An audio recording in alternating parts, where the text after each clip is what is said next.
We were up in Quebec, Canada this past week and had a wonderful time. Thank you to all the Quebecians and Canadians in general for having us. It is true what they say that the Canadian people are the nicest, most lovely people in the world, and we had such a great time. I urge you, anybody that's listening, that if you would like to experience a European city on the North American continent, go check out Quebec. It is truly a remarkable place.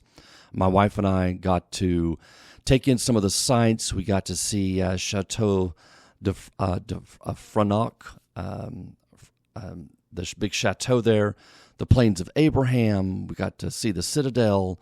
And it really got me thinking as we were exploring all these places, just how important it is for couples to rediscover their sense of play. It is so foundational, I think, to a healthy relationship. So that's what we're going to talk about today, how to play as a couple. Welcome to Trauma-Free Relationship. I'm Tom Philp, your host. And as a therapist, I've spent over 10,000 hours helping couples work through their trauma so they can repair ruptures, heal their wounds, and communicate from a place of wholeness and connection. Let's get started.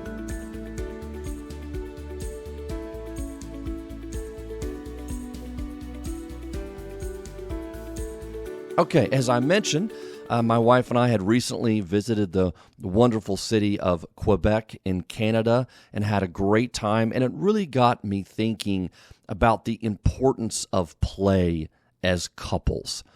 Play is associated with childhood often, but it's actually a crucial component of a healthy adult relationship as well. Engaging in playful activities with your partner, it can significantly enhance your bond, communication, and overall relationship satisfaction. As a matter of fact, let's just kind of go through a brief list here of the ways I believe that rediscovering a sense of play in your relationship can benefit your relationship. First of all, as I said, it can increase intimacy. Playing and playful interactions can create a sense of closeness and build a sense of trust. Furthermore, they can improve communication. When you're sharing laughter and fun experiences, it can really strengthen your ability to communicate more openly and honestly with one another. I have a lot of couples that will come and they're caught in some pretty rigid cycles. But one thing they'll describe to me is that, well, when we go on vacation, we get along great. And so it's almost as if they can leave their cycles and leave some of their struggles on the shelf. And when they go and they rediscover play and they have fun together and they can relax, it's almost as if they can break out of those cycles and they become a whole different couple in themselves. And so they can get along, they communicate better, they have fun, they laugh together. And I think that's really important. Rediscovering a sense of play in your relationship also means that you can reduce some stress. Playful activities can help relieve tension and create a more relaxed atmosphere in your relationship as well. And so it can be a huge stress reducer. Couples that come see me that go on vacation and then return for their sessions, I sense there's a difference with them. They seem a little more relaxed. They seem a little more connected sometimes than before they left. Now, I don't want to misspeak here. I don't think going on a vacation together solves your problem. And I don't mean to imply that. I don't think that the problems just melt away and they're non-existent. But I do think it's important to take a break from those sometimes, especially when we're talking about more entrenched issues that come up over and over for the couple, certain themes that they're struggling to get past, for sure. I don't think a vacation just dissolves all those issues, but it does offer a needed break and a chance for the couple to be able to laugh and explore and engage in play together that can take some of the pressure off those issues. Another way I think play really benefits a relationship is through boosted creativity. Engaging in playful activities, they can stimulate your imagination as well as your problem-solving skills. There's something about increasing the bond between you and your partner that opens up a space where you can solve problems and be more creative and find, in some ways, more suitable solutions to both of you in terms of being able to solve the issues in your relationship. As I've said many times on this podcast, I don't think there's ever been a couple that hasn't been able to solve their problem once they were first able to come together and see it from each other's perspective. There is a power in empathy and validation when we can hold not only our perspective in mind, but the perspective of our partner, truly understand it, truly see it through their eyes, and communicate that to one another. That really opens up a space for a couple to be able to solve 99% of their problems. At the very least, be able to learn how to manage and communicate those issues on a regular basis. Because as we know from research, not all problems are solvable in a relationship, not 100% at least. That means that there's some issues that we have to learn how to manage together as a couple that we're never going to be completely resolved. Like we can just tie it up in a nice little bow and set it on the shelf and say, oh, well, we don't have to worry about that anymore. We fixed that problem. Some of them, a significant portion of problems, rather have to learn how to be managed and communicated about and discussed in a healthy way so that both partners feel heard and understood.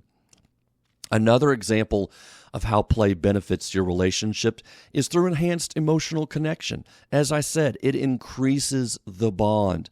Sharing joyful experiences can deepen your emotional bond with your partner. It creates a sense of connection. And then finally, I think it can also rekindle passion.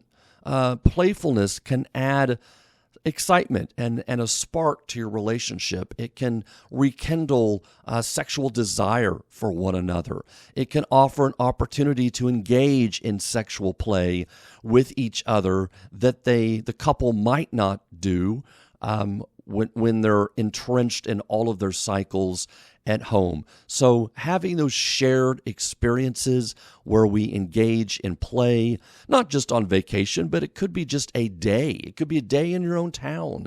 And we'll talk about that here in just a second, some ways to learn to play that don't always involve a ton of money, because not everybody's got the time nor the finances to go on holiday. And that's okay. I think there's lots of ways to engage in play that don't involve money, and we're going to get to that here in just a second. But there's as I mentioned here, 6 or 7 different benefits that I believe are really crucial to enhancing your relationship when you rediscover your sense of play. So here's some ideas about what are some playful activities. Well, they could be shared hobbies.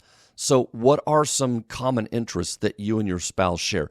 Maybe it's bowling, or maybe it's golf, or maybe it's an activity of some kind, a hobby, or even if it's just like we love to explore new restaurants, or we love to go out and see the latest movies. It can be anything and everything, just as long as it's something you all enjoy together.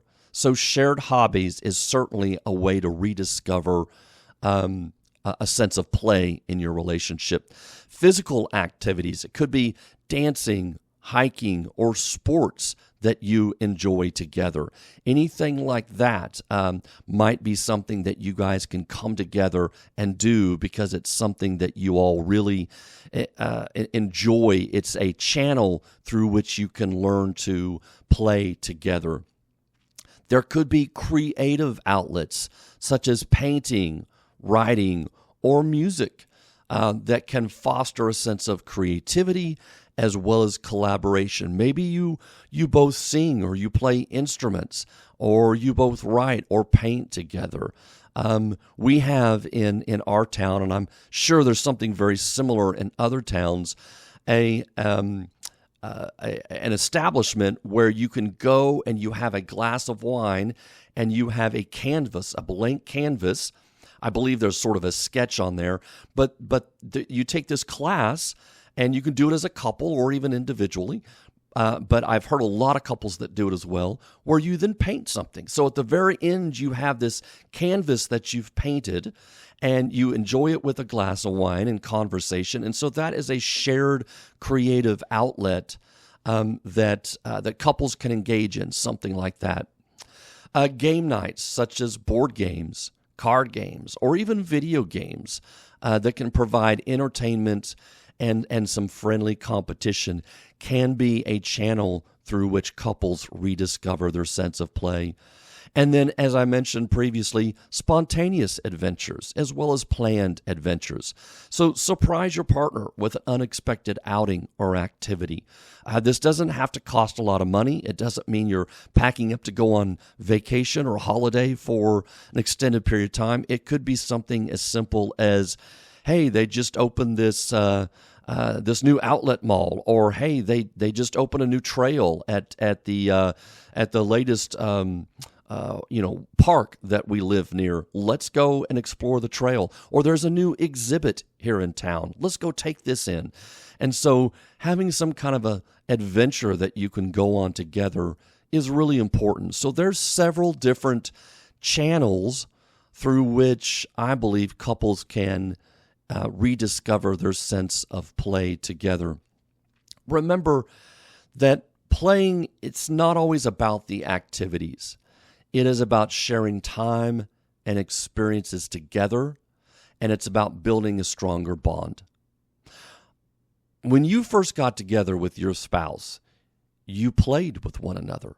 I remember when I first got together with my wife, we would go out to eat. We would go to festivals. We enjoyed music together. We would go see movies. We would stay up late and talk and share stories and past experiences. And this is how we built our bond. This is how we learned to trust one another. This is how we learned to deepen our understanding of each other. Those experiences that shaped who we are, those things that we brought into the relationship. And it was through a sense of play that attachment bond grew and deepened. And so this is something I often tell my couples, that it's important to learn how to play together, because it does help you rediscover things that you enjoyed about one another, things that first interest you in one another. And it helps you rediscover and re-remember, oh yeah, I really liked it when we did this. Oh my gosh, we had so much fun when we would go hiking, camping, when we would go see movies, when we would try different restaurants. We should try to do that again. I think there's something that happens when couples get together and they've been together a while. They can get so busy and entrenched in the day-to-day stuff, in running the house, in providing a living, in raising the kids, and all that is proper, and I totally get it. I understand why you focus so much on that. And then the stress and pressure that comes with having to do all of that, and dual family incomes, and so on and so forth, and balancing childcare, and all the things it takes to raise a family today. And I think play then gets pushed on the back burner. It gets sort of shoved out of sight and out of mind, and the couple forgets how to play.